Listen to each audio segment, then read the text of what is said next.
जब भी अगली बार एंग्जाइटी, पैनिक और ये सब चीज़ें हो ना, just give your self a positive thought. जो भी नेगेटिव थॉट बज रहा है ना, नहीं हो पाएगा, ये भूल जाएंगे तो क्या होगा। हाय, मेरा नाम है नमन। आप लोग अलग अलग प्लेटफॉर्म्स पे मुझसे बहुत सारे क्वेश्चंस पूछते रहते हो regarding your exam and other things. So मैंने क्या सोचा है, मैंने सोचा है कि अब ना हम ये फॉर्मेट लेकर के आएंगे जहाँ पर मैं कंसिस्टेंटली आपके क्वेश्चंस का आंसर कर रहा हूँ अब से आपके एग्ज़ाम तक। मेरा ऑलमोस्ट वीडियो या हर दूसरा वीडियो आपके क्वेश्चंस को आंसर करता हुआ रहा होगा। तो जो भी आपके एकदम बर्निंग क्वेश्चन है और जो भी आपके दिमाग में चल रहा है ना, मेरे यूट्यूब कमेंट्स में डालो। बहुत चांसेस है कि नेक्स्ट वीडियो में मैं आपके वो क्वेश्चंस को ले लूँ। शुरू करें। इस वीडियो में मैं वो क्वेश्चंस ले रहा हूँ जो ऑलमोस्ट हर बच्चे की कहानी है। ये सबके लिए रेलिवेंट क्वेश्चन है, बीट एग्जीक्यूटिव, बीट प्रोफेशनल, ये चीज़ें सबके साथ हो रही हैं। ठीक है, चलो लेते हैं अपना पहला question. How to cover 4 subjects in 1 day, as I feel कि it is practically impossible to write and binge watch on marathons in 1 day. Please provide a practical solution on this. भाई देखो यहाँ पे कोई प्रैक्टिकल चीज़ नहीं काम आने वाली है, कोई लॉजिकल चीज़ काम नहीं आने वाली। यहाँ पे इमोशंस और मोटिवेशन काम आने वाला है। तो जो शेड्यूल मैं बताने जा रहा हूँ पॉसिबल है, प्रैक्टिकल एंड से देखोगे नहीं समझ में आएगा। मोटिवेशन से सब कुछ कॉन्कर हो सकता है, याद रखना। ठीक है, अभी प्रैक्टिकल ज़्यादा सोचने की ज़रूरत नहीं है, क्योंकि प्रैक्टिकल सोचोगे ना तो लगेगा कि 6 महीने वाले पढ़ने वाले लोग ही पास होते हैं, और लगेगा कि 6 महीने नहीं पढ़े और कम टाइम है हमारे पास तो हम पास नहीं होंगे। तो प्रैक्टिकल नहीं सोचना है। कैसे करना है बता रहा हूँ। एक दिन में 4 सब्जेक्ट लेने हैं, हमको टाइम गैप नहीं देना है। ये नहीं करना है कि 10 दिन बाद दूसरा सब्जेक्ट उठाएंगे, 10 दिन बाद तीसरा सब्जेक्ट उठाएंगे, नहीं, या 3 दिन बाद दूसरा सब्जेक्ट उठाएंगे, नहीं। हमको एक दिन में ही 4 सब्जेक्ट करने हैं। ठीक है, 3-3 घंटे के स्लॉट में बांट लो, और जो बीच में ब्रेक्स मिलेंगे ना, मोबाइल छोड़ दो, एकदम छोड़ दो। पास होना है ना, अभी हटा दो सब कुछ। जो बीच में ब्रेक्स मिलेंगे हम उसमें भी पढ़ाई करेंगे, बट उसमें थोड़ा गेमीफाई करेंगे। तो हमको वो चीज़ पढ़नी होगी जिसमें हम इंटरेस्टेड है, जिसमें हमें अच्छा लगता है पढ़ने में। ब्रेक्स में हमको वो पढ़ना है। जब भी पढ़ाई से मन उठने लगे ना, भागना नहीं है, छोड़ना नहीं है, मोबाइल नहीं उठाना है, दूसरी चीज़ उठा लो। ऐसी चीज़ उठा लो जो आपको इंटरेस्टिंग लगे। तो जब भी आप ब्रेक्स ले रहे हो, बीच बीच में आपका एकदम मन उब जा रहा है पढ़ने से, कुछ ऐसा उठाओ जो आपको पढ़ने में अच्छा लगा, और आप, या जो आपने कल पढ़ा था। ऐसे करके आप एक दिन का आउटपुट बहुत अच्छा निकाल लोगे। और जब भी मन एकदम भर जाए, just go for a walk, just go for a walk. Walk is just like refreshment, एकदम मेडिटेशन की तरह काम करता है वॉक। और फिर ये नहीं कि किसी को साथ में लेके चले गए गर्लफ्रेंड को कि टहल रहे हैं, नहीं, अकेले जाओ और कुछ मत करो, शांति से बस चलते रहो। 10 मिनट चल के वापस आ जाओ और बैठ जाओ पढ़ने के लिए। 250 backlogs of lecture are pending. Not done revision even for one time. Time is limited. How can I complete this? All the students are doing revision. Test series have started. Lecture देखूं कि test series करूं? Writing practice भी है और अभी तक lectures पे ही हूँ और इतना सब कुछ करना है। भाई साहब बहुत लंबा क्वेश्चन, और इसे समझ में आता है कि आपको भी ऑलमोस्ट सब कुछ करना है। तो सबसे पहले ना अपना गेम बदलने की ज़रूरत है। अगर इस तरीके से जैसे आप सोच रहे हो ऐसे खेलने वाले हो ना, तो ये नहीं होने वाला है। अगर आपके लेक्चर्स इतने ज़्यादा पेंडिंग है, तरीके से आप 50 दिन में सोच रहे हो कि अपने लेक्चर्स कंप्लीट करोगे, तो आप सिर्फ लेक्चर्स ही कंप्लीट कर पाओगे, रिवीजन पर बात कभी आएगी नहीं। तो थोड़ा सा गेम को चेंज करने की ज़रूरत है। क्या कर सकते हैं? सबसे पहले लेक्चर्स को देखना नहीं है, हो गया लेक्चर वाला काम। बहुत बहुत कोई इंपॉर्टेंट चैप्टर्स हैं जैसे, सिर्फ और सिर्फ उनके लेक्चर्स देखने हैं। उसके अलावा सब कुछ मैराथन से कंप्लीट करो। साथ साथ अपने क्लास के नोट्स रखो या क्लास की बुक्स रखो, और उससे साथ साथ फोकस्ड, एकदम फोकस्ड रह के पढ़ो, क्योंकि आप क्लास नहीं ले रहे हो ना पूरी, आप मैराथन्स देख रहे हो। मैराथन से समझने में टाइम लगता है, इसलिए साथ साथ नोट्स पे फोकस करके पढ़ाई करो, एकदम फोकस करके, और वहीं के वहीं लिखते जाओ। अगर कुछ भी आपको अलग चीज़ लग रही है, वहीं के वहीं लिखते जाओ। अपने को पूरी क्लासेस देखने का कोई काम नहीं है। इतना कम टाइम है यार, क्लास देख लोगे तो बाकी सब काम कब करोगे? और पहली बात ये चीज़ दिमाग से निकालो कि बाकी लोग क्या क्या कर चुके होंगे इस समय। सोचने के लिए तो बहुत कुछ है ना, बाकी लोग 6 महीने से पढ़ रहे हैं, उनका ये भी कंप्लीट हो गया होगा, फलाना कंप्लीट हो गया, ढिकामा कंप्लीट हो गया होगा। ये सब सोचते रहोगे या पढ़ाई करोगे? अपने पास यही टाइम है ना, इसी में बेस्ट देना है, एकदम बेस्ट देना है अपना इसमें। अब इसमें क्या दे सकते हैं ये सोचो। तो हम मैराथन्स देख सकते हैं, स्कैनर्स कंप्लीट कर सकते हैं, स्मार्ट तरीके से पढ़ सकते हैं। इसी स्मार्ट तरीके से पढ़ते हुए अपनी जान लगा के पढ़नी है। 200% हार्डवर्क देना है इसमें। ऐसे फोकस करो। अगर थोड़ा सा भी चांस है क्लियर होने का, तो just bang on to it, निकालना है यार इस बार। ये सब कुछ ज़्यादा वेटेज मत दो इस बात को कि किसका क्या हो चुका है। वी नेवर नो कि कौन पास होकर निकल जाए इस अटेम्प्ट में। ठीक है। I panic so much that topics I previously learn slowly tend to disappear from my mind and feeling kind of blank while reading question paper in exam hall. Oh, just my anxiety stop at exam time. तो आप ये कहना चाह रहे हो कि जैसे जैसे एग्ज़ाम की तरफ आपका टाइम आ रहा होता है, तो आपके दिमाग में ऑलरेडी जो टॉपिक आप याद कर चुके हो वो डिसअपियर होने लगते हैं। और ये होता किस लिए है? आप कह रहे हो कि पैनिक की वजह से। तो किसने कहा है पैनिक लेने के लिए, और हम ले क्यों रहे हैं पैनिक? इंपॉर्टेंट बात है, बहुत ध्यान से समझना। पैनिक होता क्यों है? पैनिक इसलिए होता है क्योंकि हम फालतू चीज़ों को, नेगेटिव थॉट्स को सिर्फ इंपॉर्टेंस दे रहे हैं। अगर हम इंपॉर्टेंस देना छोड़ दे तो, जैसे अगर आप अभी बैठ के पढ़ रहे हो कहीं पर अपने घर पे या लाइब्रेरी में, और बाहर से एक ट्रक निकल जाए, तो देयर आर हाई चांसेस कि आप उस पर ध्यान भी ना दो और वो ट्रक निकल जाए। पॉइंट समझ रहे हो? क्यों? वहाँ क्यों नहीं इंपॉर्टेंस दिया आपने उस ट्रक के उस हॉर्न को? क्योंकि आप अपने पढ़ाई में इतना इन्वॉल्व हो कि आप उस पर ध्यान नहीं दे रहे हो। वैसे ही पैनिक है, मत ध्यान दो ना यार, आने दो पैनिक को। आपको तो पास होना है, आपके लिए तो सबसे बड़ी चीज़ है कि मुझे तो पास होना है, और पास होने के लिए बहुत सारी चीज़ें आएंगी। एग्ज़ाम के टाइम पे भी जो पैनिक वैनिक हो रहा है, क्यों हो रहा है, या एंग्जाइटी हो रही है, क्यों हो रही है? क्योंकि हम अपने नेगेटिव थॉट्स जो भी हमारे अंदर हैं उसको बहुत वेटेज दे रहे हैं, और जो कि कई बार सच भी होता है कि हमारी तैयारी नहीं होती है। बट अगेन, पहली चीज़ इसको एक्सेप्ट कर लो, दूसरी चीज़ इंपॉर्टेंस मत दो। एक्सेप्ट करने के बाद भी इंपॉर्टेंस मत दो। तुम इंपॉर्टेंस दोगे अगर इन थॉट्स को, ये खाएगा तुमको, और पैनिक और एंग्जाइटी होगा। Just focus on the other side कि मैं उस टाइम में और कितनी पढ़ाई पे फोकस कर लूँ। हमको अपना जून का एग्ज़ाम क्लियर करना है, दैट्स इट। और इसके लिए अगर हमें इन चीज़ों को इंपॉर्टेंस ना देके सिर्फ, और मैं नहीं कह रहा अवॉइड करो, मैं कह रहा हूँ एक्सेप्ट करो कि ये सब होता रहेगा, होगा, मुझे इससे कोई इफेक्ट नहीं पड़ने वाला है। और मैं सिर्फ तब कह रहा हूँ, देखो पैनिक एंग्जाइटी होना कोई मतलब ऐसा नहीं कि ये होना चाहिए, लेकिन अभी आपके पास टाइम नहीं है, तो आप इसको इंपॉर्टेंस मत दो। अपनी पढ़ाई पे फोकस करते रहो, करते रहो, करते रहो, करते रहो। ऑटोमेटिक ये चीज़ एकदम साइड लाइन होती जाएगी। ये आपको एक दिन ऐसा आएगा कि मैटर ही नहीं करेगा, और आराम से आप सब कुछ हैंडल कर लोगे यार। जब भी अगली बार एंग्जाइटी, पैनिक और ये सब चीज़ें होना, just give your self a positive that. जो भी नेगेटिव थॉट बज रहा है ना, नहीं हो पाएगा, ये भूल जाएंगे तो क्या होगा, और ये चीज़ नहीं याद आएगी, याद आएगी, बोलो खुद से, याद आएगी, सब होगा, कैसे भूल जाएंगे, पास होंगे। Just say it, just say it. जब भी एक नेगेटिव थॉट आए, balance it with a positive thought. My problem is so much of procrastination, and I feel like now only 45 days are left, and how can I clear the exam? And I am also not having a proper mindset of how will I complete the syllabus and how will I revise it. ठीक है, what should be my strategy for June 24? तो procrastination हो क्यों रहा है? In first place सोचो ये बात, मन क्यों नहीं कर रहा है पढ़ने का इस टाइम पे, जब आपके सामने सिर्फ 45 दिन बचे हैं पढ़ने के लिए? हम क्यों डिले कर रहे हैं, और हम क्यों अपने टारगेट्स को छोड़ दे रहे हैं कल के लिए? इट्स सिंपल, हमको अंदर से भरोसा ही नहीं कि हम पास हो सकते हैं, और उसके बहुत सारे रीजंस होंगे। वन ऑफ द रीजंस इसकी हमारी तैयारी वाकई अच्छी नहीं है, अच्छी नहीं, बहुत ही ख़राब है ऐसा, ठीक है। बट मैं फिर भी कह रहा हूँ कि इतने ही बचे हुए दिन में हम बहुत आराम से पास हो सकते हैं। हमको बस चाहिए वो राइट तरीके पढ़ने के, ठीक है। स्मार्ट वर्क और एक हार्ड वर्क, ये दोनों चीज़ें कर करके हम इस अटेम्प्ट में पेपर पास कर सकते हैं। बस हमको पहली चीज़ भरोसा होना चाहिए कि हम पास हो सकते हैं। अगर वो नहीं है, उसको लाओ, बोलना शुरू करो, फेक करो, बोलो कि आई विल पास।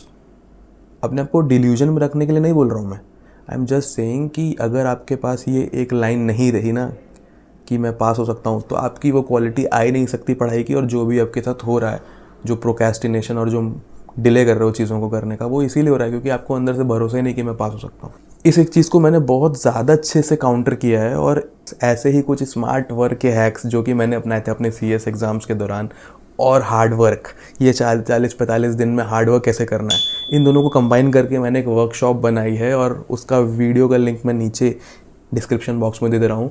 अगर तो आप इस समय स्ट्रगल कर रहे हो पढ़ाई में और बहुत प्रॉब्लम हो रही है, और गियर अप करना चाहते हो अपने आप को जून 24 के लिए, ये 2 घंटे की वर्कशॉप आपके लिए बहुत ज़्यादा ज़रूरी है। नीचे मैंने लिंक दे दिया है। और तो और इस वर्कशॉप में मैंने माइंडसेट की बात करी है कि किस माइंडसेट से आप फोड़ सकते हो यार एग्ज़ाम्स को, और बहुत आसान है फोड़ना। हम बस गलत ट्रैक पे गेम खेल रहे हैं, हमको सही ट्रैक पे गेम खेलना है। वो सही ट्रैक क्या है, वो मैंने इस वर्कशॉप में बहुत ढंग से समझाया है, क्योंकि मैंने खुद भी जून 23 में ऐसे ही फोड़ा था। नीचे लिंक दे रहा हूँ, चेक आउट दैट। और फिर ऐसा नहीं, उसको देखो और अपनी तैयारी शुरू करो और एकदम सही ट्रैक पे रहो। I want to increase my grasping power and long term memory. I am struggling to understand things. तो समझने की क्षमता आपको बढ़ानी है। सबसे पहले, अगर आपको कुछ भी पढ़ रहे हो और आपको समझ नहीं आ रहा है, तो आगे मत बढ़ो, वहीं स्टिक करो, पहले उस चीज़ को कंप्लीट करो। अगर ऐसे आप आगे बढ़ भी गए तो एग्ज़ाम में कुछ सही लिख कर आओगे नहीं, और सही लिख कर आओगे तो नंबर आपको मिलेगा नहीं। बहुत सारे बच्चों के साथ यही गलती होती है, वो एड्रेस ही नहीं कर रहे हैं कि उन्हें चीज़ें समझ नहीं आ रही हैं।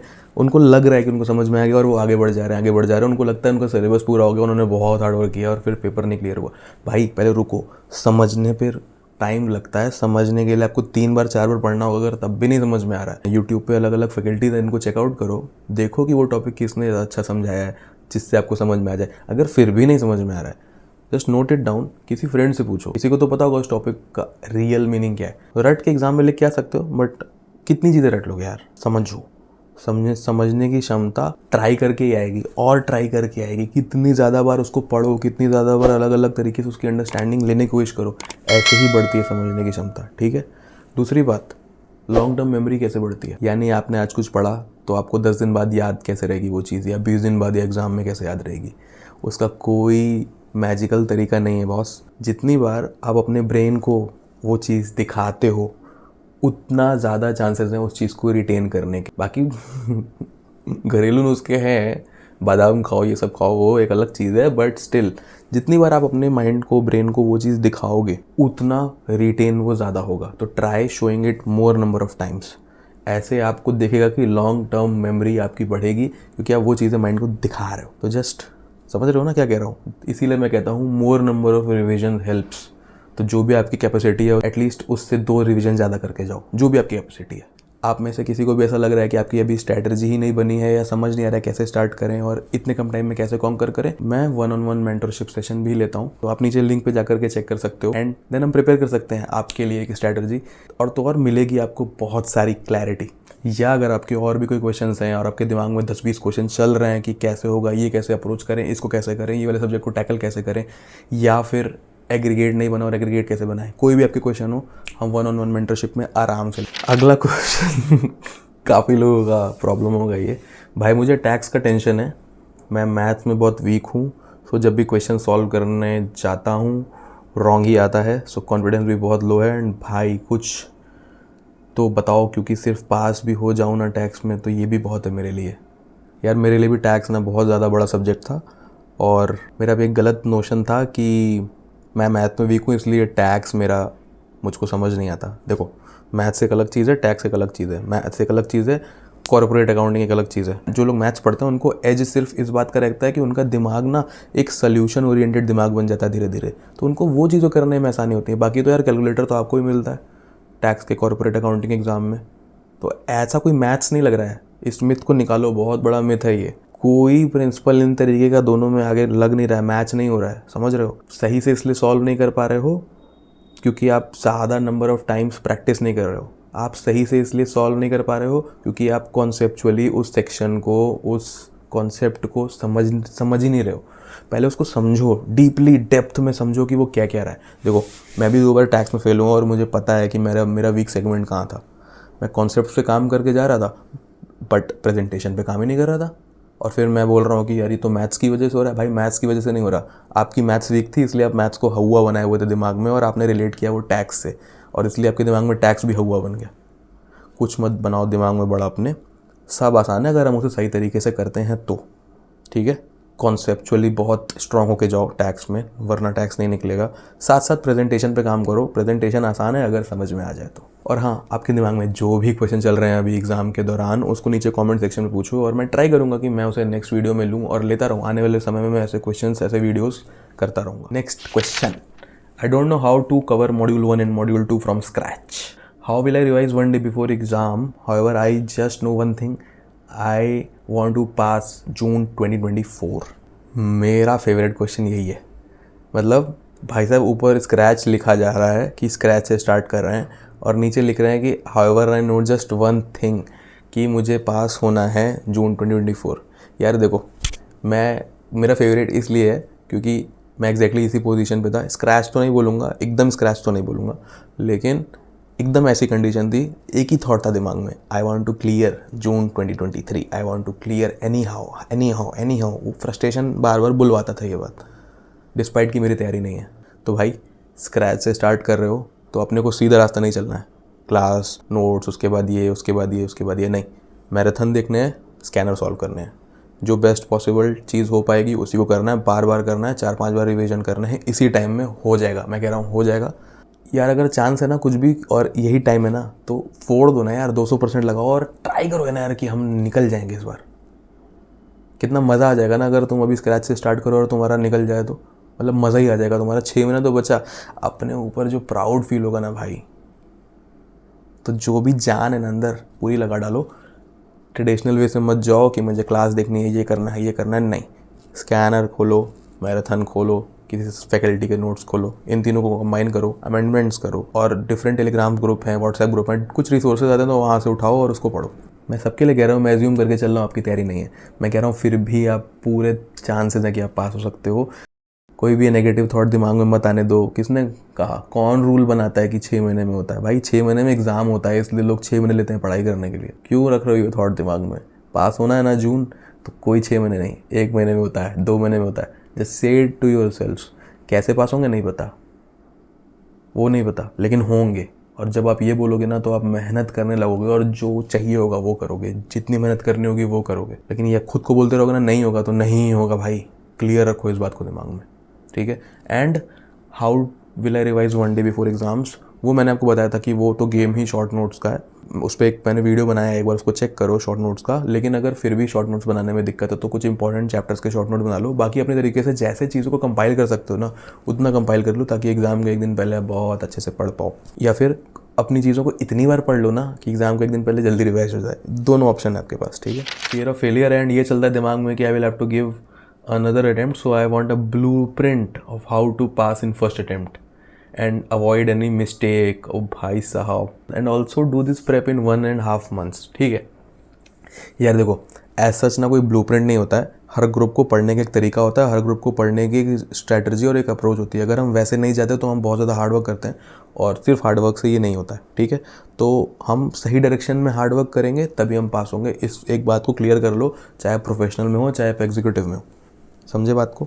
अब आई ब्लूप्रिंट की बात, यार एग्जैक्ट ब्लूप्रिंट नहीं होता, सबके पढ़ने का तरीका अलग है। स्टिल जो मैं वर्कशॉप आपसे बोल रहा हूँ उसको देखो, आपको बहुत क्लैरिटी मिलेगी कि यार किसी भी सब्जेक्ट को अप्रोच कैसे करना है, क्योंकि मैंने यही सब चीज़ों को वहाँ टैकल किया है। और मैंने वो वीडियो को ये चीज़ को दिमाग में रख के बनाया है कि वो 40-45 दिन में हो जाएगा, बहुत आराम से हो जाएगा। इस वीडियो का लास्ट क्वेश्चन लेते हैं, बहुत इंपॉर्टेंट लग रहा है। I have almost given 6 attempts. My problem is fear of failing and starting again. I am unable to concentrate on studies and I get distracted easily। There is lack of confidence and inner motivation within it. पहले तो यार ये बहुत power लगती है, but hats off to you, आप अभी भी डटे हुए हो। देखो पहली बात, आई कैन टोटली अंडरस्टैंड, क्योंकि मेरे भी काफ़ी अटेम्प्ट्स लगे हैं। तो किस माइंडसेट में हो आप और किस माइंडसेट से बोल रहे हो ये सब, I understand it completely.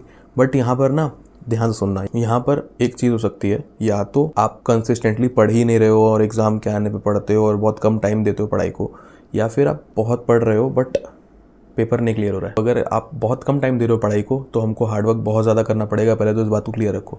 But अगर बहुत हार्डवर्क कर रहे हो और फिर भी नहीं निकल रहा है, उसका सिर्फ एक रीज़न है, आप सही डायरेक्शन में हार्डवर्क नहीं कर रहे हो। और ये सही डायरेक्शन क्या है ये मैं बहुत अच्छे तरीके से समझता हूँ, क्योंकि मैं खुद भी बहुत गलत डायरेक्शन में काम करता था। CS is not about just hard work, it is a combination of hard work and smart work.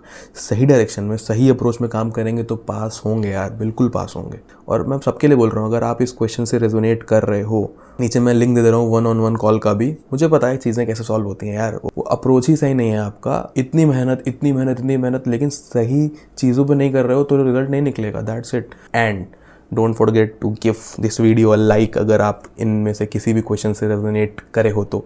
दूसरा, नीचे कमेंट करो आपके जो भी क्वेश्चंस हैं, एंड आने वाले वीडियोस में मैं ऐसे क्वेश्चंस लेता रहूँगा जैसे कि मैंने आपको पहले बोला। तीसरा, मिलते हैं अगले वीडियो में। अपनी पढ़ाई कंटिन्यू रखो, पास होना है यार। जून में जिस भी तैयारी पे हो, जिस भी, पास होना है, यही होना चाहिए दिमाग में, सेकेंडरी कोई भी थॉट नहीं। चलो मिलते हैं नेक्स्ट वीडियो में, टिल देन बाय बाय।